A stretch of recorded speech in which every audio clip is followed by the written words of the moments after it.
കൂട്ടുകാരെ, എല്ലാ കൂട്ടുകാർക്കും മിഠായി കഥകളിലേക്ക് സ്വാഗതം. പുരാണങ്ങളിൽ മാത്രം കേട്ടറിവുള്ള ഒരു ജീവിയുടെ കഥയായാലോ? കഥയുടെ പേര് ജേഡ് റാബിറ്റ്. അവതരിപ്പിക്കുന്നത് മനോജ് കുമാർ പൂളയ്ക്കൽ. ഒരിക്കൽ ഒരു വൃദ്ധൻ കുറുക്കൻ്റെയും കുരങ്ങൻ്റെയും നീർനായയുടെയും അടുത്ത് ചെന്ന് ഭക്ഷണം ചോദിച്ചു. ആരും ഭക്ഷണം നൽകിയില്ല.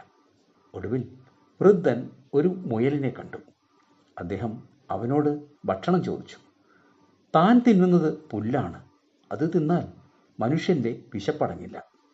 മുയൽ ആലോചിച്ചു. ഒടുവിൽ എൻ്റെ മാംസം തിന്നോളൂ എന്ന് പറഞ്ഞ് നല്ലവനായ ആ മുയൽ തീ കൂട്ടി അതിലേക്ക് ചാടി.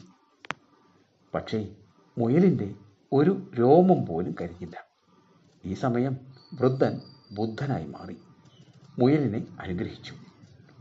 പ്രശസ്തമായ ഈ ജാതകകഥയിലെ നായകനാണ് ജേഡ് റാബിറ്റ്.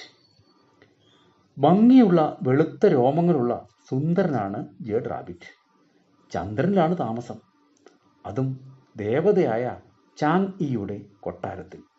ജേഡ് റാബിറ്റിന് മരണമില്ലത്രേ. മാന്ത്രിക ശക്തിയുള്ള പുല്ലും പഴങ്ങളും മാത്രമേ കഴിക്കൂ.